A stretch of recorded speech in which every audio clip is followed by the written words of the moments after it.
Good evening, ladies and gentlemen. I'm Steve Clark and welcome to Brooklands this evening. Thank you for being here as ever and thank you for supporting the Trust.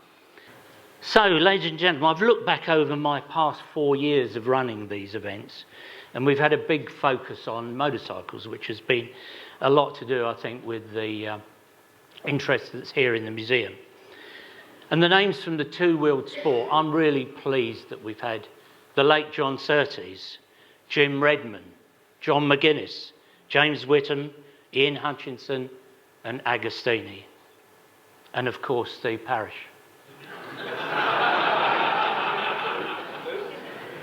You can't say that. Without him, most of this wouldn't have happened. So we're going to add another name along with Steve tonight, Fast Freddie Spencer. Come and join me, gentlemen. Thank you very much indeed. Welcome. For me. For you.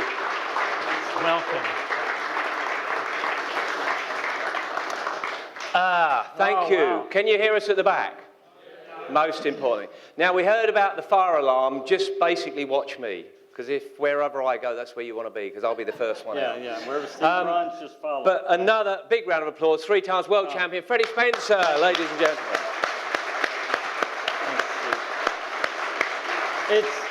It is great to be here. I respect so much the history of racing, of all motorsports, and to have the privilege to be here with all of you and with Steve this evening is something I was really looking forward to. So thank you for that.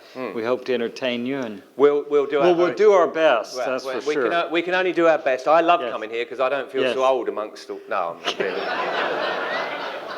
But it is lovely, and it's such a wonderful museum because I have a love for. Yes, please. Thank you. That is gin, isn't it? Yeah. Well, is, vodka. Vodka. Well, I grabbed the right one this time. I think that's the gin. You remember last time it was. I do exactly. Yeah. Sorry about that. If you wouldn't mind carrying him out a little bit later on. So, Freddie, we're going to start from the beginning because I'm old and I get confused if we don't and we start jumping around. I'm sure everyone else would prefer that. 4 years old, you started riding your bike. So why? Did your dad love riding bikes, or what kind of introduced? Well, obviously he did to you, but was it because he used to race? Well, one thing I've learned many things as over the years of life, but one of the things is how if you really pay attention to certain things in certain moments, you understand the meaning of them. And one of the things for me was when I was born, 2 things happened the year that I was born. One is my parents moved from inside a neighborhood to the country. And when they moved to the country, my dad had purchased 2 acres of land. And he built a house on one of them, on one side of the property, on 1 acre, and then the other acre. And he had like 3 different times someone was going to buy it, and it fell through. And so it never was developed. Okay. And that was one. The other thing is that same year, they stopped racing go-karts. Go-kart racing was in Shreveport, Louisiana. That's where I was born and raised. Louisiana, Texas, Mississippi's on one side, and Arkansas right above, the Gulf of Mexico. And go-kart racing was the thing to do. And my sister, who is 14 years older than me when I was born, she was already 14. My brother was 11. They were racing with my dad. Were you a mistake or not? Well, yeah. I was. No, I was. No, it is a fact. My mom went to the doctor 3 times, and she told Dr. Birdwell, I don't feel good. He goes, well, maybe you have a stomach virus. But it just never went away. Okay. And so I always tell her I'm a stomach virus that never went away. Right, okay. And she was happy about that most of the time. Okay. But and so my sister decided 14 is, turn into a young lady.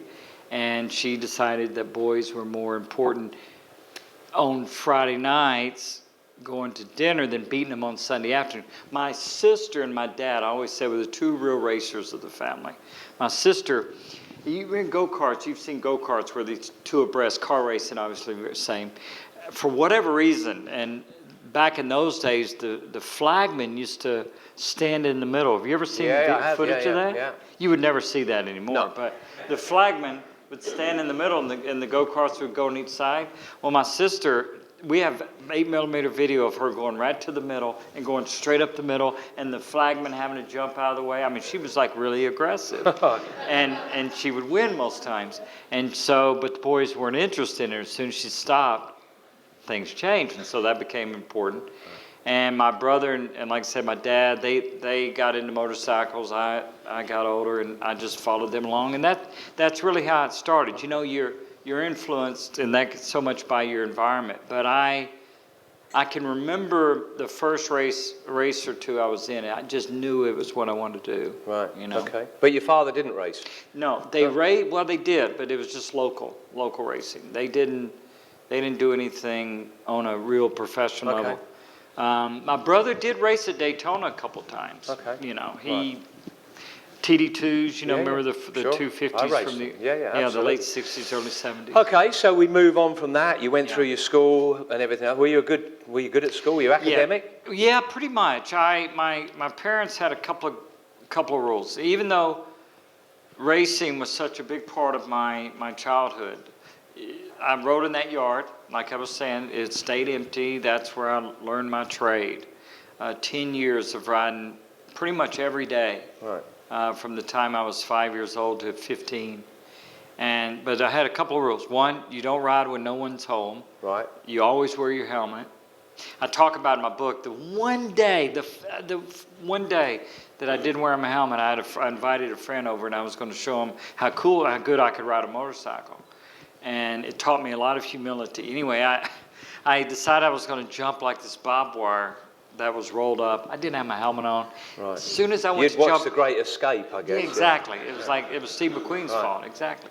But my mom came in the driveway right when I hit this barbed wire and hit the ground. It busted my lip and all this, and I was, my lip was bleeding, and my mom came in and said, you can't ride anymore for a week. And right. So I learned. And your mate wasn't impressed. No, he wasn't impressed. Exactly.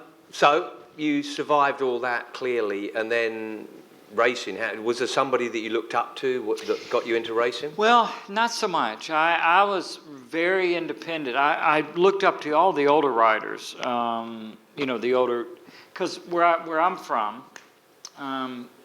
dirt tracking, it was the main type of discipline of motorcycle racing. It is what we call quarter-mile flat tracking. And the movie On Any Sunday, it's a great movie from the early 70s that really talked about what that was about. So my influence wasn't so much road racing. Right. Was there any big names that you looked up to at that point, at that era? In 1973, it was the first time I saw Kenny ride at the Adversarial. I was 11. And I watched the way that he got a bike on the side in practice on Friday morning at the Adversarial. And it was so much different than anybody else. The only other rider who could ride like that was a guy named Mark Brailsford. And so I would really pay attention to those things. And then I would go back to my yard there at 2620 Main Street, and I'd practice it. Right. And then, so I was one of those very analytical, very practical in the way, and very technical the way I approach my riding. Now, the one thing I love about bikes, and this is motorsports in general, but specifically motorcycles, is it really rewards, certainly you could say risk, but it really rewards preparation and understanding how to interact with the bike. And that's what I learned at a very early age. It's why that once I got to Grand Prix, I could steer with the rear of the bike, front of the bike, different things. Right. And I learned that in my yard as a kid. So, but it came from watching, obviously, older riders and what they could do on older bikes, and starting at such an early age and perfecting that skill. The other thing that was timing-wise was a period of time in the early 70s, mid-70s when amateur racing really picked up. You know, you've been to Daytona obviously many times. In the early 70s, Steve, the only championship there was as an amateur was on Wednesday at Daytona. One race. Yeah. That was it. Yeah. There was a little bit of club racing, which I talk about in the book, couple places. But I was the only kid at the track. I was 11, 12 years old. Everybody else rode their bikes there. So I'd line up in the back against all these adults. That helped me later on. I was not intimidated to ride against older people, but, you know. So dirt tracking was where it's at. Yes. What made the transition then? Clearly there was something that wanted you to step up to road racing. Yes. In 1973, I started paying attention to, in Cycle News, in the very back of Cycle News, they started covering the Grand Prix, and in June of 73, I was looking at it. There was a guy named Ken Anderson, and Dieter Braun. You know Dieter. You know, I know Ken. All these guys now, but they were winning the 125 World Championships and things, and there was just something about it, and I liked watching at Daytona, again, a little bit of the older influence. You know, we only went once a year, obviously, in Speed Week. My brother did it a little bit. I wasn't that successful. Best he finished was like 35th at Daytona. But anyway, there was something about it. And so a few weeks after looking at the photo of Ken Anderson, over the loudspeaker at Ross Downs one Friday night, it was a flat track outside of Dallas. They announced there was going to be a road race the next day. And so I, as any 11-year-old kid might say, Dad, I want to race that, you know. And he said, well, we don't have a bike. And I said, well, Mr. Carter, I'm sure he'll let me ride one. Had no idea what the classes were. Didn't realize there's no small race bikes or anything. We went to his dealership the next morning about 5 o'clock, and the only bike I could sit on was an RD 100. Right. You know, the RD, the twin cylinder, the Yamahas from the early 70s. Anyway, my dad, as wasn't unusual for him to hold me up in the back of the grid, so that was no big deal for me. Did the dealership lend you the bike? He lent me the bike, which, like I said, you know, for whatever reason, they listened to, you know. And I was already winning quite a bit on my 100 and 125 flat track bikes. So anyway, we go to the track, and I'll never forget, we walk in, it was like a little shed. It was just this little, it was a drag strip with a return road. I mean, that was it. Yeah. But the other thing that made me want to go there is my dad. The only thing I remember about his go-kart racing, because I heard it from him probably 1,000 times, was I did 44 laps in 1 hour at Green Valley in the 50s. Right. You know, it was years before this. This is 1973. So I thought, well, you know, at least go to Green Valley, get to see where Dad did this 44 laps in 1 hour. And so, anyway, we show up, and I was really good in the left-hand corners because at flat track we go left, but the right's not too much. You had one right-hand corner. You go up a hill, left, return road down, a little right, left, and behind a little parking lot, and then on the front straightaway, and that was it. I finished dead last, because the class was 0 to 250, and I was on an RD 100, you know. And he held me up in the back. Like I said, the funniest part is when my dad wanted to obviously sign in, and they looked at him and he goes, no, it's not me, it's my son. It was so unusual, to have someone so young. They never had a kid before want to ride. But the other thing was, it was so amateur. It literally, they wrote out on a piece of paper, had my dad sign it, like, it's okay, I say it's okay, my son to ride, and that was it. Yeah. You know? No license, license, nothing, yeah. Basically just, well, you know, run what you run. Things clearly moved on quickly. Yeah, they did. They started. And you know what? I moved up the order in my finishing position after that, so I was good. Okay. Yeah. And at this point, financially, how did my dad needs money to go racing? Yeah, I know. My dad and my mom, and they owned convenience stores. Just like what you see on any corner here in the UK. Pretty good, like maybe around this size. The biggest one they have is around about the same size as this room, but not real supermarkets. Right. And it's a business that private ownership, so it allowed my dad and I to travel. Because at our peak in the mid-70s, before I turned professional at 16, we were traveling 40 weekends a year, about 130,000 miles, which would be close to 200,000 Wow. Yeah, kilometers. right. Yeah, and we were doing that. We'd do weekend trips to Florida. Jeez. And Florida from Louisiana is almost as far as it is from UK to Florida, it seems like, yeah. Wow. So I mean, it's a long way. Dad had seen a sparkle in your eye, and because otherwise dads wouldn't do it. Yeah, my dad and I talk about this in my book, and I'm so thankful for this. And anybody who's had a moment like this, you certainly appreciate and know what I mean. My dad, I moved from Louisiana in the mid 90s to start my school in Las Vegas. And so I'd always been around my family my entire life. I was born and raised. I'd fly over here during my 12 years in Grand Prix, do the race, fly back to Louisiana. So I really hadn't been around my dad, and I was doing a broadcast with Speed Channel when they were getting going. This was, like I said, late 90s. It was in September of 99, and in a place in Atlanta, Georgia. And I was living in Vegas at the time, but the flight I was on was direct, but they had one leaving right after that stopped in Shreveport for whatever reason, and then on Las Vegas. And I thought, and then this is for 2000, 2000 or September 11th, 2001. So everything was a little easier to get around, and you could make changes. So I made the change on the flight, and I went back to Shreveport, spent 2 days around Dad and with Dad and Mom, and it was a month later he died.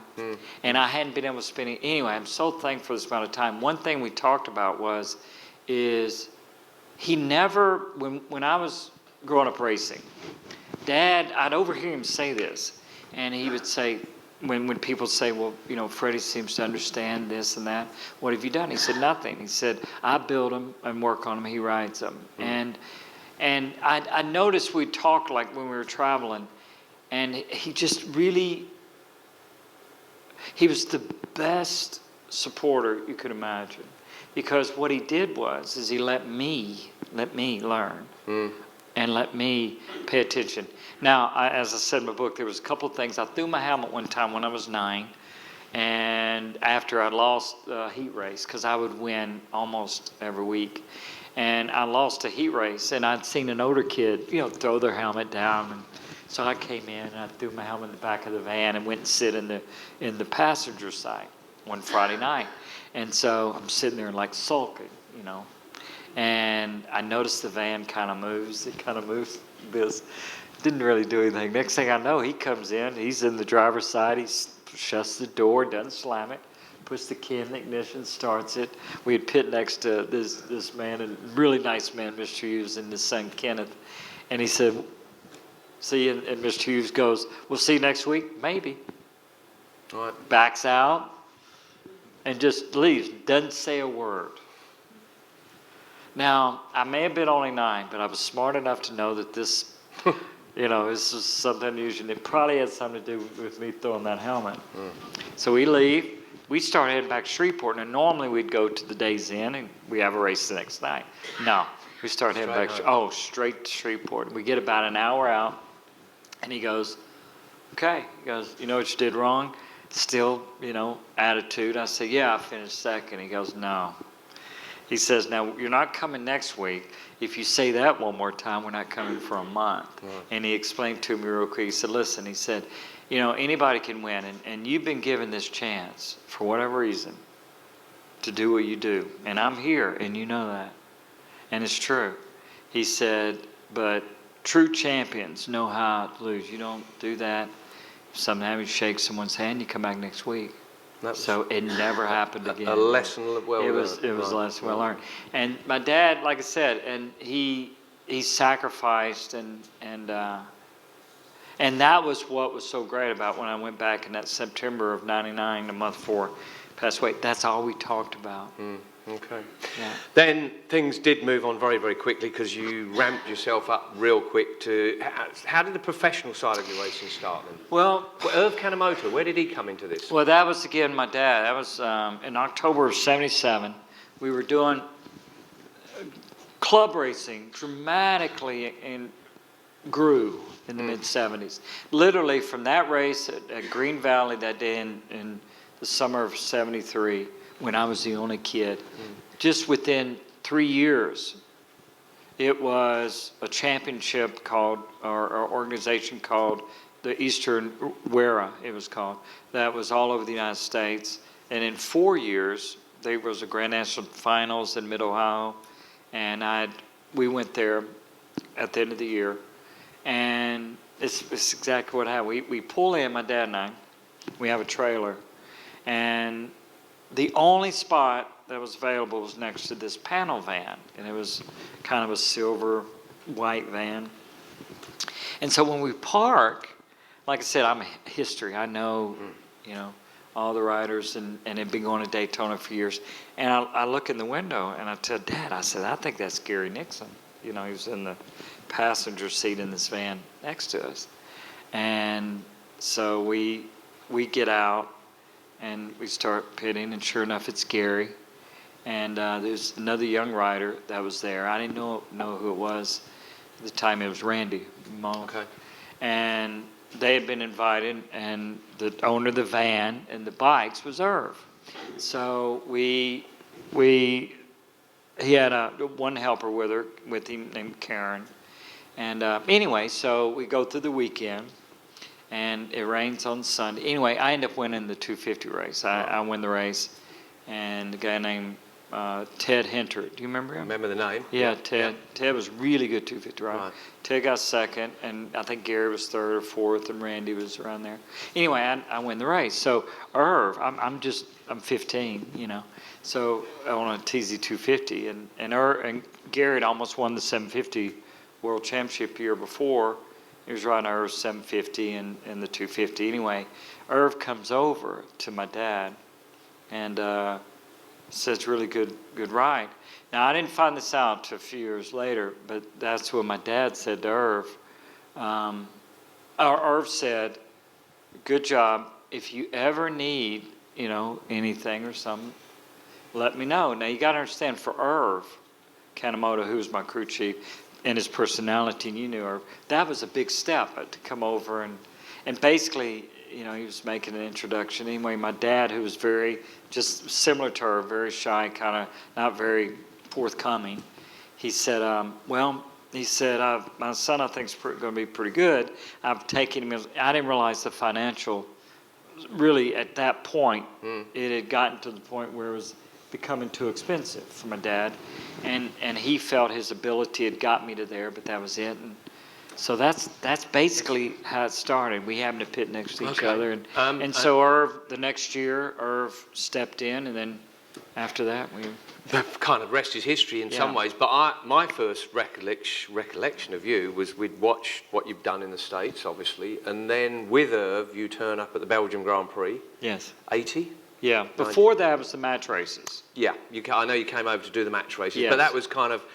Not being funny, but every American came over, any good American did, and went home and stuff like that. Yes. And actually, I was talking to Neil McKenzie yesterday, and he was just telling me that fish and chips was like kind of, you just came over and loved your fish and chips. That's weird. Yeah. Not many people do that. I mean, most people come over and laugh about our fish and chips. Yes. But you liked them. Well, I'm from Louisiana. Okay, all right. Okay. But the match races must have been fun. It was like a school trip, really, wasn't it for you guys? It was, because you get like this cool jacket. Yeah, sure. I looked at it not too long ago. I have it in my storage room in Shreveport, and I mean, with no lights on, it's bright. Yeah. But it was this big American flag, and I remember because I was just an add-on at the end. A guy named John Long, if you remember. Yeah, I remember John Long. John dropped out after the 200, the Daytona 200, because you had to be 18 to race international races. I turned 18 in December 79, went to Daytona, almost won Daytona on Irv's bike, but broke crankshaft while leading.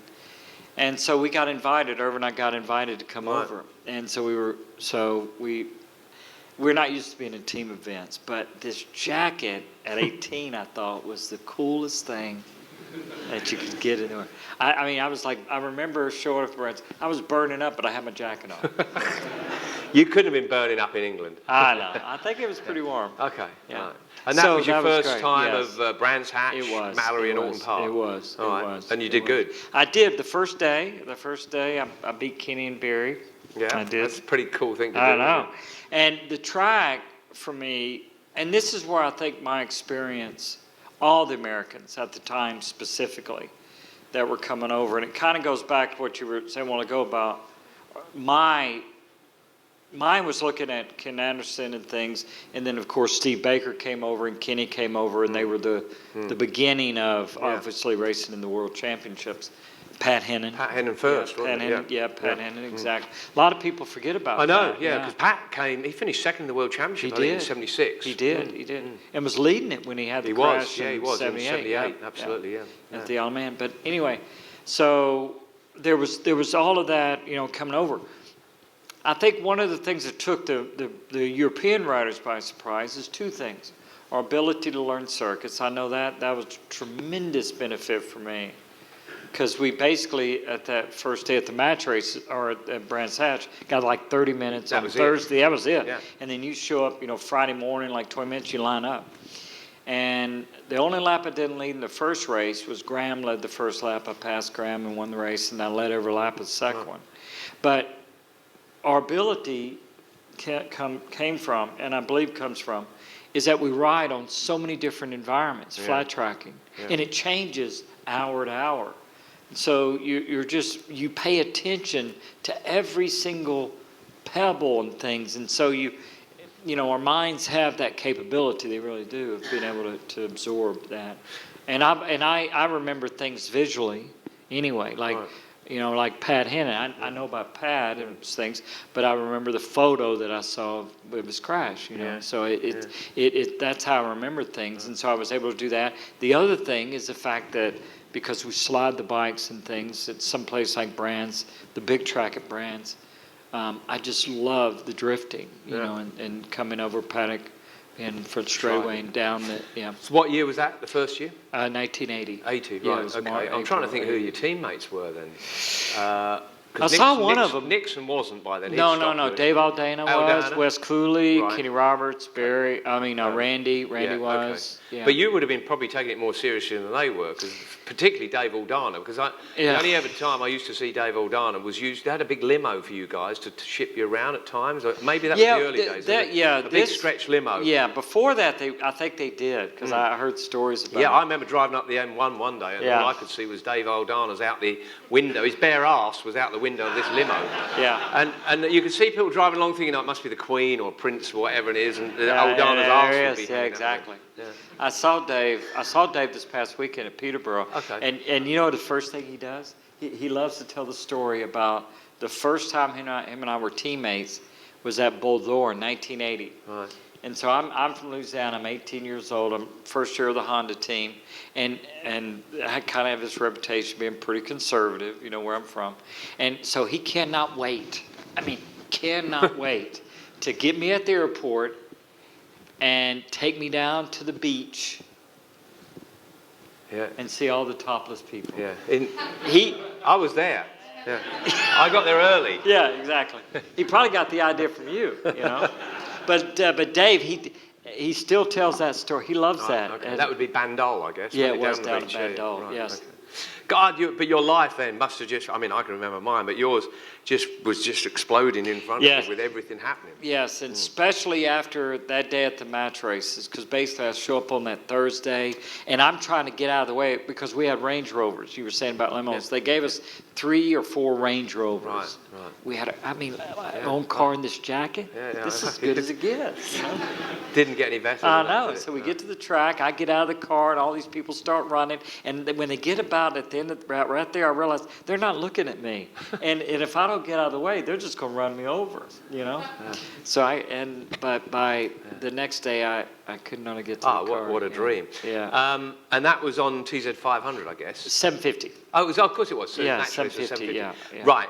Step on again. Yes. You turned up at Zolder on a TZ 500. Yes, Blue and silver. Yes, because of what I did at the match race. Right. It's not something you wouldn't see this anymore for many reasons. But I had a contract with Honda. Right. That I'd signed for the American Superbike Championship for 80 and 81, but in my contract I was allowed to race at Daytona on Irv's bike and like maybe 2 other events. Mm-hmm. Fortunately, one of them was the match races, And then the second one was going to be Zolder, but that came about because of what I did at the match races on Monday evening after Oulton Park. Right. Went to Paul Butler's house, and so I had a contract to race for Yamaha in Europe, one or two events, and then I had my Honda contract. Okay. And everybody knew about it, you know. And they allowed you to ride Well, Yamaha? because Honda, ultimately, there were 3 riders on the American Honda team. When I got the call from Dennis McKay in December of '79, there was no slot, but Japan, Irmagiri and Mistron had seen me race at Daytona. Right. And so, you know, with the disaster at Silverstone, you know, obviously the first anyway, their whole thing was they wanted to kind of bring me along, and so they signed me as the 4th rider. And so that's how that came about. And then, so I go to Zolder. Yeah. Which, again, I guess it was you with big wide eyes kind of checking out Absolutely. the crowds and everything else that turned up. Two things. First thing I'd never seen before people eat beans and tomatoes for breakfast. Oh, okay. We don't do that in Louisiana. They were Belgians. Yeah. And so that was the first thing. The other thing was, I remember Irvin and Stuart Toomey, who was Irv's good friend. You remember Stuart? I do, yeah. Stuart was there with Irv, and so we had that first year where you rode the bike, and so did Barry. It wasn't, that inline was not. It wasn't good, was it? It wasn't good. No. I didn't know until I figured that out after we got there. But even then, I was 18 and unbelievable to be at a Grand Prix. But I remember we show up, and even though I beat Kenny and Barry, at the match race, we battled over those 3 days. It was great. I was never intimidated really, but the respect I have and still do for anybody that does what we do, and no matter what level, because I understand. But I remember I show up and I'm at a Grand Prix. Never been to a Grand Prix before, and so we finally get there after we had all kind of problems at the border. Yeah. Stuart's driving. We're going between Holland and Belgium. We're trying to get to the track. I remember both days we had to practice. Exactly, had this thick thing. We're in this van, cramped in. There's not even a seat for me. I'm sitting like in the bikes here. And so I'm sitting there, and we're going through the border, and Irv keeps, Irv, he was so worried about everything. Stuart's going, I'm not stopping at the border. Irv goes, you got to stop. And it's like 30 degrees, and he's sweating. And all Stuart says, Irv, don't look over there. If you don't look, they won't see us. So you can imagine how well that worked out. Yeah. We go through, and about 3 miles down, you hear the police, and they jump in front. So we sit there, and Irv is saying, I told you. Anyway. So, and I'm going, do you think we're going to make practice? So finally we get to the track, and I'll never forget this. We pull in, and I missed the first session, but the 500 is going, and I ran and stood on top of the top, and I was overlooking the front straightaway, and the first bike that came over the hill was Barry with the Akai Yamaha, and then Will Hartog, and then Kenny, and then Virginio Ferrari, and it was good stuff. And I think Steve Parrish. Yeah, I was right at the back, actually. Yeah. Definitely at the back. But it was just an amazing thing, and that's when it hit me. Like I said, it wasn't a feeling of, like I said, intimidating. I may have been only 18 years old, but I've been right. It's my 14th season. Yeah, right. I was so ready to go. Well, you ruined a lot of careers because we all thought we were good till you turned up. No. So then, obviously, the Honda thing all kicked into gear and stuff like that. It was, that first year with Honda was not the best because one is the Superbike. I'd won 2 races the year before in the Kawasaki in America, and filling in for Mike Baldwin, and Mike had gotten hurt at Loudon, and so I'd raced 2 times, won both races, and they were asking me to sign, but I'd seen the broadcast. There was the broadcast from Silverstone, and I was on ABC Wild World Sports, and I just knew that's where I wanted to go, and for Honda, so I didn't sign with Kawasaki, and I waited, and then they were putting Gary Mathers, who was the Honda or Kawasaki team boss, he said, Freddie, I'll give you one more week or we got to sign another rider. And because they're waiting, and that's it. And I got the call from Dennis McKay and signed with them. And the other rider was Eddie Lawson, and Eddie got the Kawasaki. And that bike was perfect for him, and he won the championship. But during that first year, when my Honda was blowing up, I jumped off the bike at Charlotte because the oil filter blew off of it, you know. And someone asked me, well, what's that like? I said, I said, imagine you're driving down the freeway at 130 miles an hour in gear, at least have gear on and a helmet, and open the door and just decide that you should jump out, you know? Yeah. It's not an easy thing to do. No, it's not. You know, you can talk all day long about it, but as soon as you start hearing the wind noise, it's like, you know, and you look at the ground, you know, this might hurt a little bit. And so anyway, I just jumped off the bike and it didn't hurt me. But there was a lot of incidents like that. Obviously, the match races were great. You know, riding that 500 at Zolder, as you experienced. I got hit on the start by Johnny Scotto hit me. I didn't know how to push start the bike, you know. Because you'd never done that before? I'd never done it before. And so I was, you know, I pushed. I thought it was started, you know. And I let the clutch out and the bikes are going by and Johnny hit me and my knee hit the gas tank and busted the petcock. And anyway, I looked down, my foot was slipping off, and I made a couple laps. But again, I thought it was great. It was. But what made everything start moving at least in the right direction? I didn't win the Superbike Championship, and other than the match races, we struggled. You know, I'd win a couple races. I knew it's where I should be, but it was in October, and I'm talking about this in the book. In October, Ira Majiri and I sit down in Japan, and he said, I know this year has been tough, and he said, we'd let you go because maybe some other manufacturers, Yamaha and Suzuki, that wanted to do something maybe, and Irv being a two-stroke guy, I said, no, I'll stay. He said, well, we're going to create a company, and it was HRC, and we're going to build a two-stroke. Right. Yeah, but it won't be for 81, it'll be for 82, and so that's... Then 83 comes along, and you're world champion. I mean, that was pretty rapid. I think third or fourth in 82? I was third. Yeah, I was third in 82. Yeah, and then win the championship. Yeah, I had second. Locked up after Graham dropped out of the last race in Germany. I was leading the race, and this was my 16th year in racing. And until that last lap, 3 corners from in Sachs, remember? Right, yeah. You know, coming in from the stadium, and it was Hockenheim, German Grand Prix Hockenheim. And I'm leading the race. I come around, 1 lap to go, and I see the pit board, 2.2 seconds. Chalkboard, as they were. Yeah, back in those days. Yeah. And back in those days, that 2.2 seconds was from the previous lap. They didn't have radio. They didn't have someone out in those days, so it was previous lap.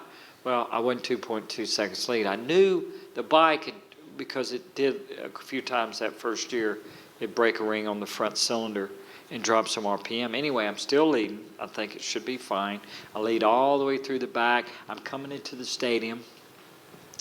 And as I'm coming into the stadium, you know, Hockenheim is about 80,000 people.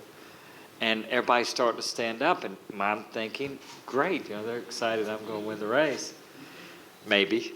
And so but it wasn't that. It was that Randy and Franco had run me down, and they were, well, you know, they stand because it's going to get exciting. And we go into Sachs, and Randy goes by, and Franco tried to go with him, and we both go down, and it breaks my collarbone. And I describe in the book, the thing about racing is that I go from just 300 yards earlier to now I'm in the ambulance. I could hear the national anthem in the little medical center being played for Randy. It was the first time I ever broke a bone racing. I was about to say, your early career, you kind of bounced real good. I did. And that's youthful. That's good about being 18, I know. 19. It is. Yeah. I bounced to get up. Okay, and then the big one for me was your 85, doing the 250 and 500 in 1 year, which was, by then, it was pretty unheard of to do 2 classes. It used to happen in the earlier years with the TZ 253 fitches and stuff like that. But what made you want to do it? Well, this is the thing. I think that it changed a little bit in that era specifically, is when Honda got involved in 82, And then with outside, Marlboro was already involved, and there was different ones. There was more money. So the rapid increase in the speed of the bikes, if you look at between 82 and 85, and I won at Belgium in 82, and I won the race there in 85 at Spa, but my lap times were almost 10 seconds a lap faster. Wow. 4 seasons. Yeah. 10 Tyres, though. Oh, well, that's what I'm saying. Yeah. Yeah, it was. We went from bias to radials, the aluminum box frame I know from HRC. We started to figure out a little bit on rear ride height and trail a little better. Certainly, in that battle between Yamaha and Honda. Yamaha and Honda really never competed, certainly not in the two-stroke era, obviously until 82 and beginning. And so they were just spending a tremendous amount of money. And anyway, it's just a lot of things were making, improving as far as power and things. But Kenny had tried in 1978. The first year he came over. In fact, he was trying to win 3 championships, the Formula 750, 250, and the 500, if you remember. He always said that was to get more track time. It was, exactly. His reasoning for doing it was different, or was mainly for that reason. Was it the contract? Was it fatter with the 2 classes? Or? For him or me? You. Yeah, but not what you think. Okay. And I'll tell that story in a minute. I'm the one who brought up the idea. Okay. Honda had built a production 250 that Joey Dunlop was running a little bit. It wasn't very good. No. It was basically a production, engine. And so anyway, they eventually they would have, because at 82, 83, 84, they were just focused on the 500. This was HRC. And so they were just getting their, feet wet and things. And so they were going to expand eventually 250, 125, the whole thing. But they hadn't yet. And when I brought up the idea after the Dutch Grand Prix, when we were leading, and by dropping out of that race, like I told Irv, if we drop out of any more race, we're running out of time. We're not going to the championship. And the bike we were using, the gas tank on the bottom, was this bike that we knew everything that they suspected was the right way to go. It wasn't, with center of gravity solo and things. So they were learning, but it caused some problems. It threw them down the road a few times, had a wheel explode. It wasn't easy to work on and things. So anyway, the Dutch Grand Prix was in June. Now last Saturday of June, like it normally is. And I broke, as we had a couple of times, spark plug cap came off. And because with the exhaust pipes, George couldn't get his hand in there, you couldn't put it back on. There was no way without taking the fairing off. Anyway, 25-cent part, and knocked us out of the lead, winning the race. So as we get back to the motorhome, I tell her, I said, if it doesn't look like we're going to win the championship this year, maybe we should try it the next year. And Kenny had tried it, and like I said, my knowledge of history and things, and I just felt it was something we should try, and it was like being that 11-year-old kid again, because when I got everybody together, they said okay, and Hiriki had wanted to build a 250 anyway from scratch. And he built the bike that we started with. He basically, in those days you didn't have the computers and things you have now, and the programs. And you draw it by hand. He built this bike from nothing to the first prototype in 3 months. Wow! And it was the bike that, in my opinion, revolutionized what the NSR 500, the bigger bike, could be. And because of what Hiriki was able to do from nothing. And it was the first bike really with the proper unit Pro Link that everybody uses today. And so that bike was the beginning. The difficulty, maybe compared to the 60s and 70s, was this, is that most of the bikes that the 2 championships are won on were similar. Like in the MV, the 350 and 500 was basically the same motorcycle. 10 horsepower difference. Exactly. The 250 and 350, like Cork Ballington won on in 78, 79 with the KR 250 and 350. Basically same bike, very similar. The difficulty, and I knew it with the 250 and the 500, is they're completely different. And different lines, speed, you're looking at 70 horsepower versus 95, 500 is 155. Huge difference. Double. Yeah, double. Yeah, a little bit more actually, a little bit more than double. And so there were just a lot of things. And in the winter testing, for example, I had this incredible team for 85, as you know, Jerry Burgess and Stuart Shenton, and Irv Kanemoto, just the amount of world champions then, championships titles as mechanics and crew chiefs they would get over the years, in the years to come. But as we're sitting there in winter, the first night before we started winter tests in Australia, they're talking about all the things we're going to test, and I'm developing the radial tires and basically 2 brand new motorcycles. I said, the problem's not going to be that. The problem's going to be is my ability to be able to adapt in one lap between one motorcycle and the next. And that's what I worked on from that very first day when we were doing testing, is I would test the bikes back to back. Okay. And it created a lot more work for me because I'd have to run more laps. You know how we do testing, right? Yeah, yeah. You know, you ride the same So bike. generally the 250 would be first, wouldn't it? Well, it would be, but not all the time. Right, Yeah, okay. like for example, in the first time I won both races in the same day was the Italian Grand Prix at Mugello. The 500 was first. Okay. And to tell you how, for example, practice sessions, one would stop and you remember the other one would go right out, so there's no time to debrief. But that day at the Italian Grand Prix, I'm on the podium, and they're just finishing the national anthem, and the 250s are going out of the pre-grid. and I have the champagne, and it was a tough race with Eddie and Christian. And I'll never forget Eddie's second, and I turned to give him the champagne, and Eddie didn't say much, but he looks at me, and he goes, better you than me. You know?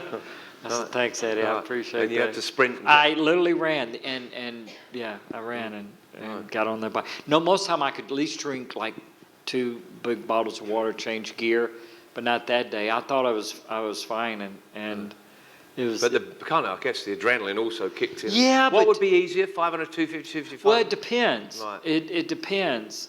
The 500 was obviously more difficult. Yeah. We had some issues and with the first radials, a lot of chattering problems and things.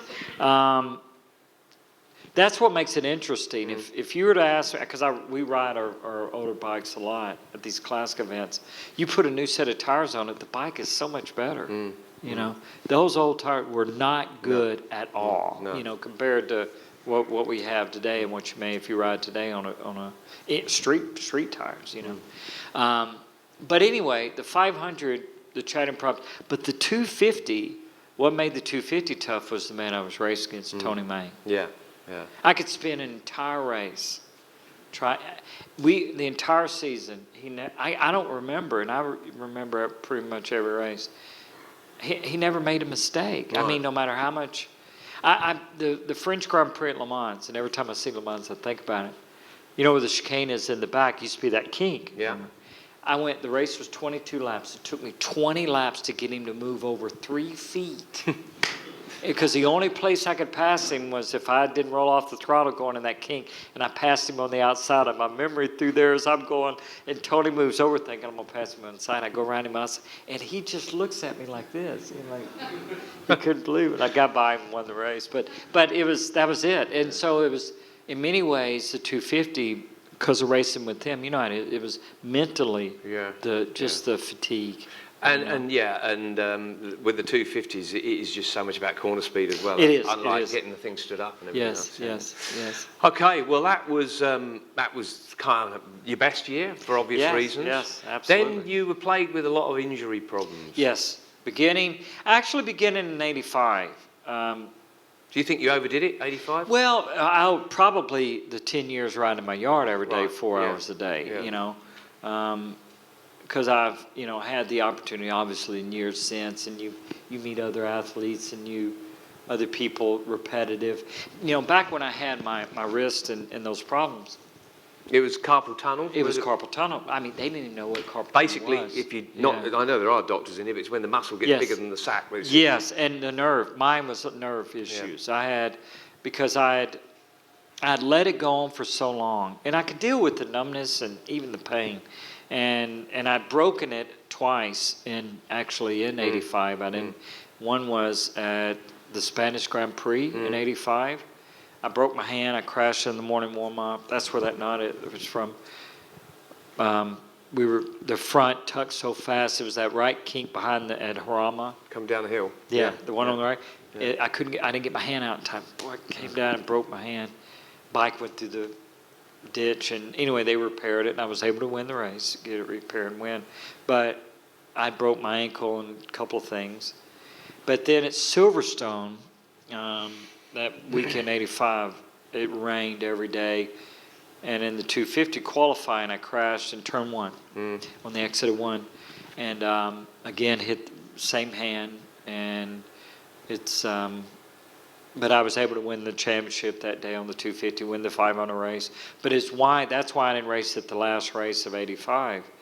Just I was banged up and broke a couple of bit. And so I didn't ride at all that winter. Now, I did start training in February. That was the beginning in the mid-'80s. I get asked question. One of the questions that get asked is, was there any special training you did for doing the 2 championships? I said, well, at the time, we rode motorcycles. You did some weight training, but most of the time you're riding. Riding all the time. Yeah. Exactly, you're riding all the time. The other thing, there really wasn't much as far as books and things, except one book that I was able to find called Eat to Win by a guy named Dr. Robert Haas. It was easy for me to remember. It was the only book I could find. Now there's millions of them, but back then they really was just in the beginning of understanding that. And so anyway, I didn't ride, like I said, in the winter of '85, and I talk about this in my book, but I trained, and I was actually in better shape than I was even for '85, because it was a year on. I had started following. There was a couple other books, I think, by the beginning of '86. And I was only going to do the 500 championship. And I really was ready to go. And I go to Jarama. I do 1 day of testing about 10 days before, because you couldn't ride at the Grand Prix circuit within a week. And I do 1 day, come back for the Grand Prix, get pole, was leading the race on Sunday. And it's basically, that was the last time. Well, the last time I would ever lead a race, but I never won another Grand Prix, and it was, and I talk about this in the book. I didn't, you're a professional, and it's our relationship. Even though Steve and I, we do some press stuff now. We're journalists. I'm not a journalist. We do broadcasting and things, but the press, especially at the time, and this is where it's changed a lot. Because of social media, the riders can speak directly with you. In those days, they were our conduit to the world. And there was a real adversarial relationship. And there a lot of your feeling as a rider that they're just they would always try to stir up problems. They would run from me to Eddie to Kenny, especially with Kenny 983. And so it was not a very trusting relationship. I was 21, 22, 23 years old.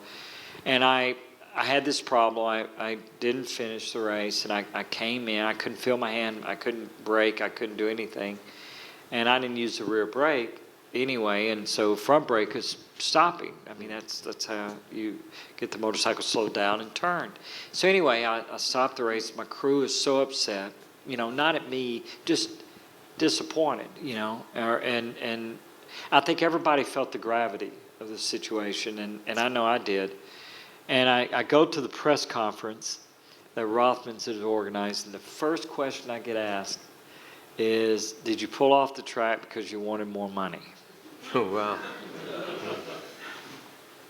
The only thing I could think of, and this was really hard for me, I wasn't a very outspoken person. I said, you obviously have never raced in a Grand Prix before, And I meant that. Of course, it came across as sarcastic, which I did mean a little bit sarcastic, because it was, I admit, it was traumatic. It was, motorcycling had always been my comfort zone. And I talk about this in the book, that I had moments the previous year.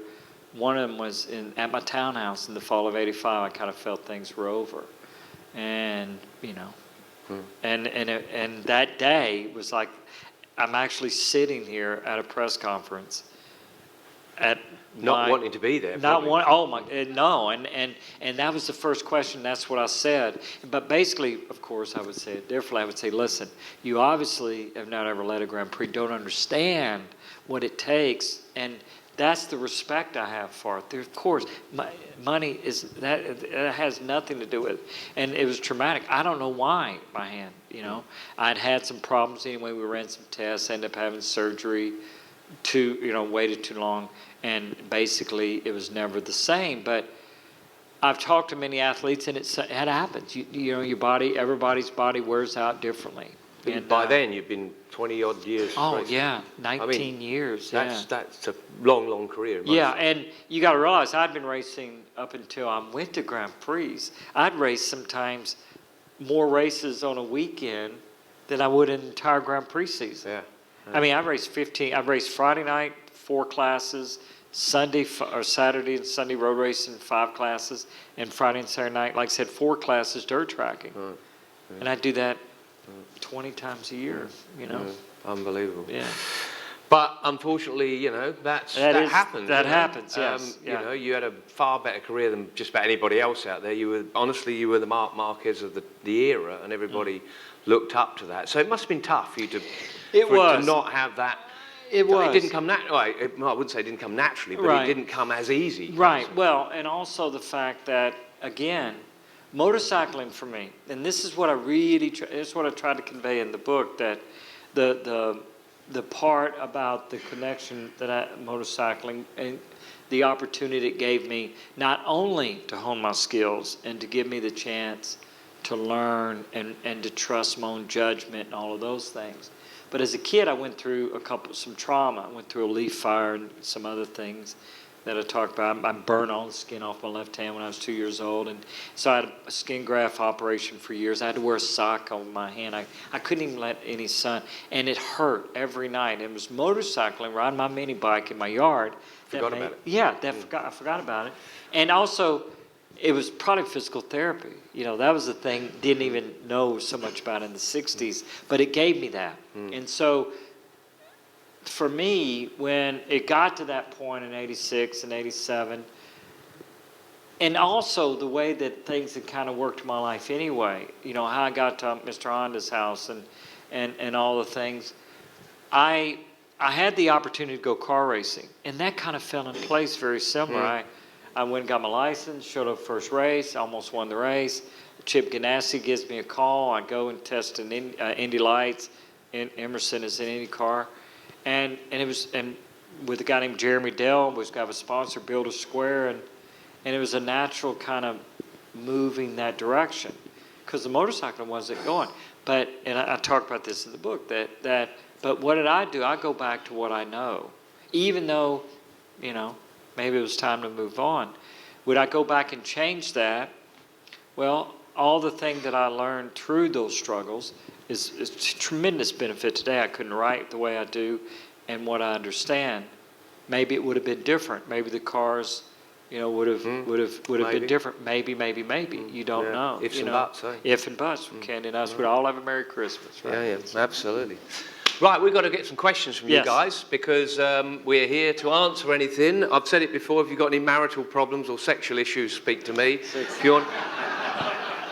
More experience. Yeah, very, very experienced from that.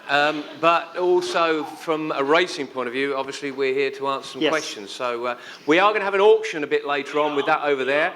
And just also to announce that Freddie's spoken about his book. I've written a book and it comes out tomorrow. And I've brought a few along. I've stolen them because they're not supposed to be out. He's very modest by saying he's got his book here tonight. Yeah. So.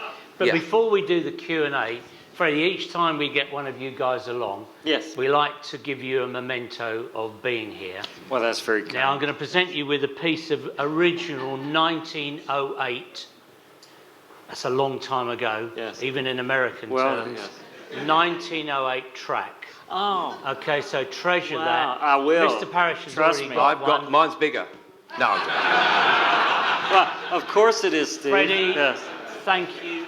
Thank you very much. That's very kind. So, usual rules of engagement with the Q&A. And you can see where that's come out of when you go over Okay, now, this perfect example. Yeah. As a kid, what do you think I would choose? A moon rock or something from Brooklands. Definitely something from Brooklyn. Absolutely. Yeah, yeah, yeah. Good, right, usual rules. If you have the microphone, you can ask the question. First person to brave the audience. Yes, sir, there you go. We hope it's on, so... Matter, so it doesn't matter the size, by the way, for the stone. Freddie, quick question. Yes. Apology for my Italian. I don't know if you can understand me. What are the main difference in the set of skill that riders belonging to your category, to your generation, have, and in comparison with the MotoGP riders of nowadays? Yes. Would you? So let me make sure. The question is that the difference between my generation and the way we ride and or experience versus the riders today riding a modern MotoGP bike? Correct. Is that correct? Correct. Okay. Now, when it comes to Marc Marquez, one thing that makes Marc very unique is his ability to manipulate the bike on corner entry. And so, when the next time you watch him ride, is what he basically does with the motorcycle. And this comes from, he's a very good dirt track rider. That's why he talks about he loves left-hand corners. He has very good skill in sliding a bike. Basically, what I learned as when I was riding my yard as a kid. But anyway, he is able to get the bike from this position to here. He's basically starting to apply lane angle over the speed that he needs to be at to be able to make the corner safely when he gets here. That's why he crashes a lot in practice, is he's finding that limit. He goes in, right? He goes in until the bike basically, he's over the speed of the grip of the tires, and that's why he most time loses the front. What I would do in my ride in my yard as a kid, I did the same thing when I was testing a lot. Not usually on race weekends, but when I was testing a lot, same thing. So in that respect, it's very similar. The electronics on the bikes versus when I was racing, where do they make the difference? Well, they make the difference in your throttle control. The bikes that Steve and I rode, the 500s and certainly the bikes, as I was saying a while ago, by the time you got to the early mid-80s, a lot of horsepower. Your throttle control was essential to be able to, because it was you were the traction control, wheelie control, everything. The way you moved on the bike and controlled the throttle at lane angle. But in that one respect, it's very similar.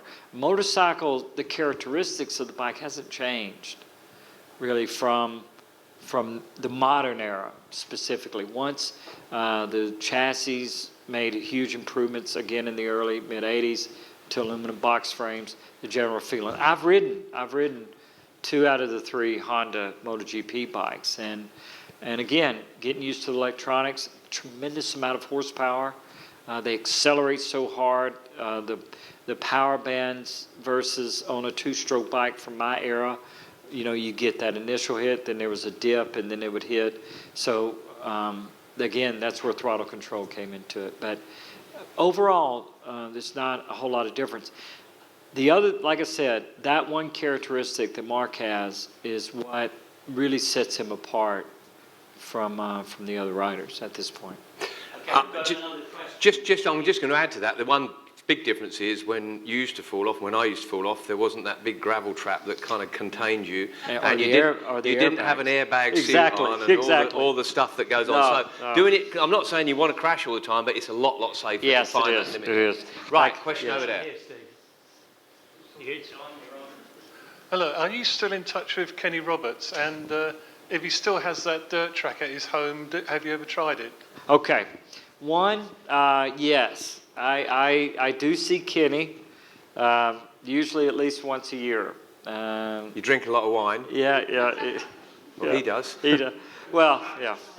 Kenny, is he's king. He is a character, and most people that know about our history together, and I do address this in the book. There's been a lot of friction after the incident in Sweden, one race from the end in 1983. We never touched. I mean, compared to what happens today on the track, I mean, we were like two little kids, it was nothing. But the reason why he was so upset about it, and it leads into my next point, the reason he was so upset about it is because he knew that was the championship. Because the next race, the last race at Imola, I just need to finish second if he won. Kenny really thought he had the championship under control. He had closed the gap down, and then I was able to win it. So our personalities, and because of our age difference, we've never been the best of friends. But the respect we have for each, or certainly the respect I have for him, and he does for me too. It's been a little bit uncomfortable for most of the last 30 years because we see each other about once a year, and he brings up, for example, I did a thing at Suzuka Circuit, this is 2012, and this was kind of the key moment that happened. What happened next day, I'll say this in my book. I'm at a banquet, and it's the 50th anniversary of Suzuka Circuit. They invite all these world champions there, and every car manufacturer, Japanese, is represented. And you have from, the only past Honda Formula One world champion that wasn't there was Senna, basically. I mean, Prost and Piquet and Nigel Mansell and all these, and racers, same thing. And they bring me up last. Kenny was there and everything. They bring me up last because of my story and winning the first 500 championship for Honda. So what an honor it was. So I'm standing in front of all these greats, and I'm telling the story, and I tell the story about Mr. Honda, and I get to the end, and the whole room is silent, and I get to the point where I say, I walk in Mr. Honda's home, and he thanks me by putting his hands on my shoulders, and he had tears in his eyes, Mr. Honda did, and he said, thank you.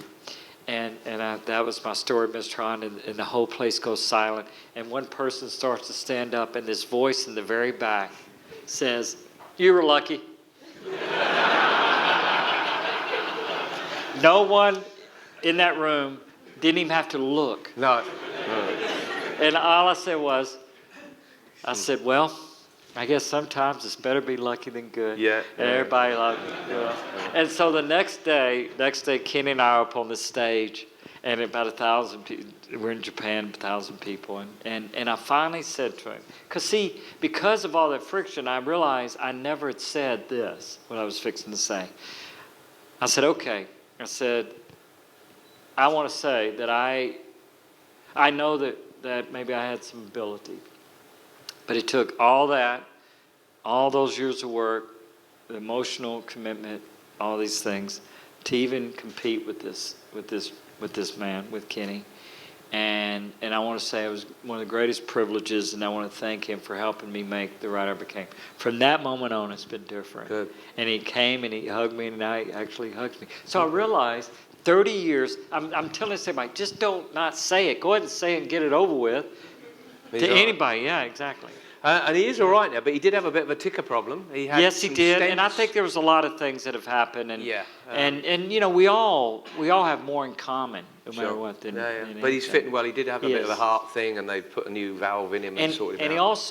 he doesn't live anymore in Modesto. That's where he had his ranch.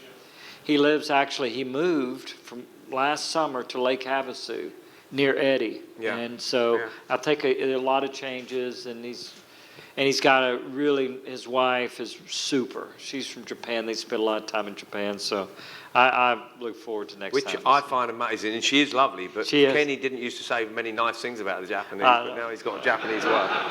But he did say to me he loves his wife dearly because she eats in another room. Yeah.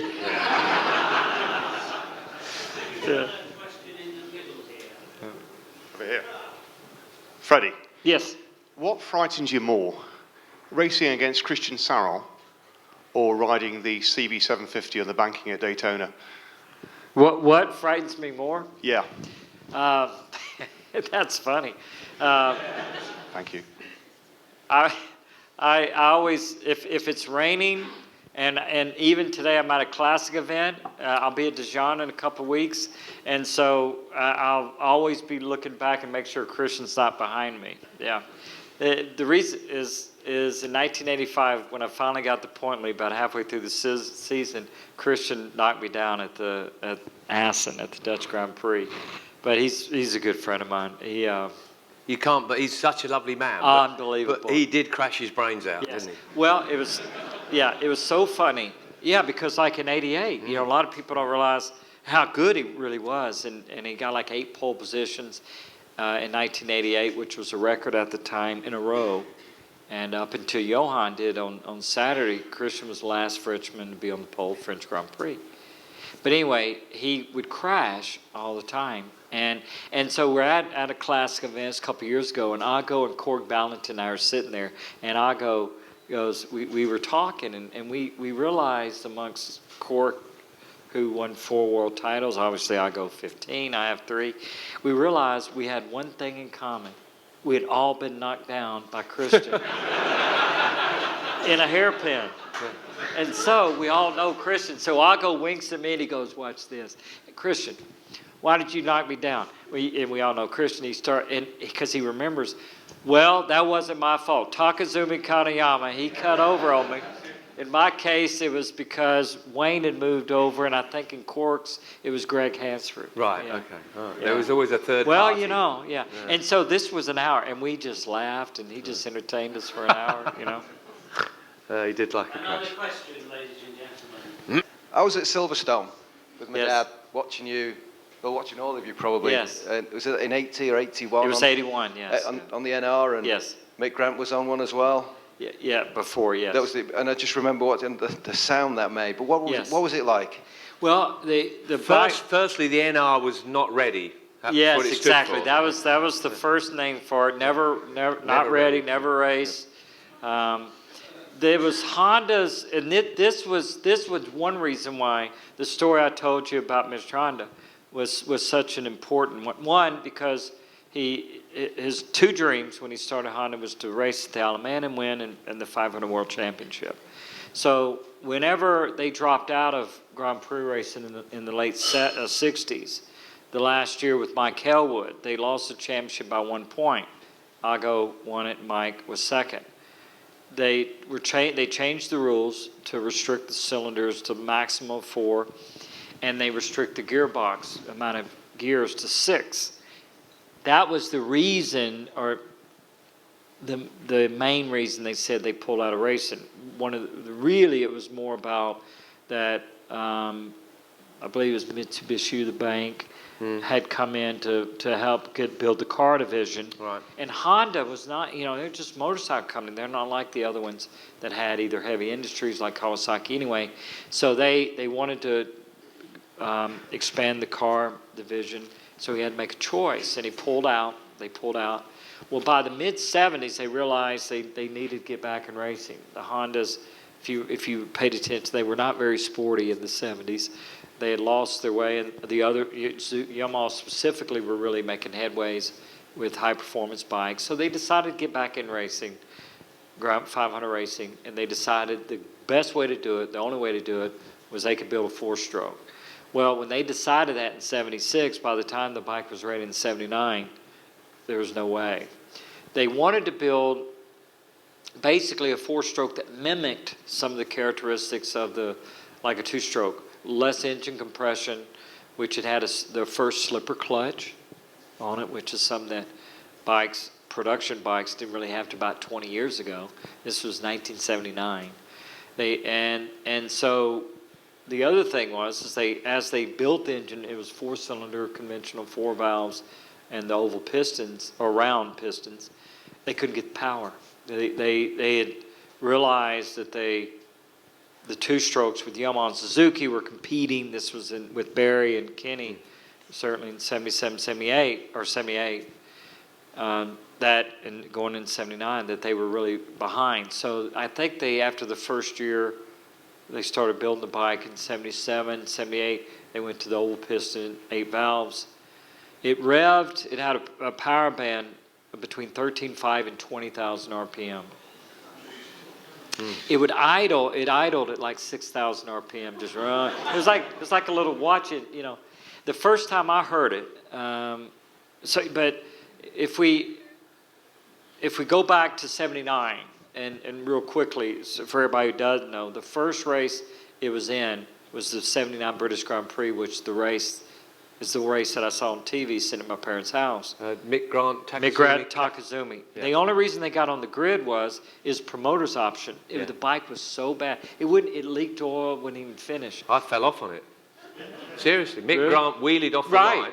Wheelied off the line because I don't know what happened. It must have found some power from somewhere. Yeah. And the belly pan was full of oil. All came out. I came around lap 1 in 3rd position and fell off on it. Fell off. Yeah. So it caused, look at that, it caused everybody problems. Not just those guys. But anyway, Mr. Honda was so embarrassed he never went to another race. I never met him until that day at his house after we won the 500 World Championship. He basically, just crushed him. So at least, with HRC that helped. But anyway, that bike, that day at Silverstone, I think they realized that it wasn't going to make it. So we get to 1980, they decide they're going to start HRC, they're going to build a 2-stroke. We get into 1981 season. They brought this 3-cylinder engine to America along with the NR 500 because they knew that it was not going to race, but they wanted American public to see it run. And the only place couldn't run at Daytona, in the Daytona 200, I mean, it wouldn't even last to quarter that distance. But so they brought it to Laguna for me to ride. And a couple of things was very interesting. First off, they told me the power band was 13.5 to 20,000. The other was when starting it, and I looked at the tack and it idled at 6,000 RPM. And it just hummed, it was like, and so I thought, well, okay, this could be interesting. I was 19 years old. I go out on the track, and the first few laps, I rode it. The power band was not 13.5 to 20. It was about 17 maybe to 20, and I came in and show you how little I knew at the time about where this was and what was available. I told them if we could re-gear it, gear it down. They said, we can do better than that. It was the first bike I saw with cassette gearbox. Cassette clearly, yeah. And so they re-geared it. And in those days, in the AMA Championship, they didn't have, we were live starts, not push start. And we didn't have qualifying. We have a heat race, 5-lap heat race. Well, Kenny was there as defending world champion. He would race at Daytona in March, and he would come and race Laguna because we didn't have a Grand Prix in the United States. So now he was used to doing wheelies and goofing around, him and Randy. So anyway, we start the heat race. It's whatever, I got a great start, I get in front of him. Well, we start going, and he chases me down, he can't get around me, and I win this heat race, 5-lap heat race. Now, I come off the track, you would have thought we won the world championship because this bike had been a disaster. The Japanese are so excited, and that after the next day it broke in the main event, but we went to Silverstone, and that's where you saw me ride it there, and it was an amazing bike. It wasn't, as Steve said, NR, never ready, but it actually, all the lessons learned from it is what basically fed into the next generation of Honda V4 bikes, the Interceptor, RC30, all these bikes were really, that was the genesis of those. Another question, maybe, one. Can't believe there's none on marriage. You are a doctor. So, ladies and gentlemen, will you please put your hands together and thank Freddie Spencer. Thanks, Steve. Thank you. Thanks, everybody.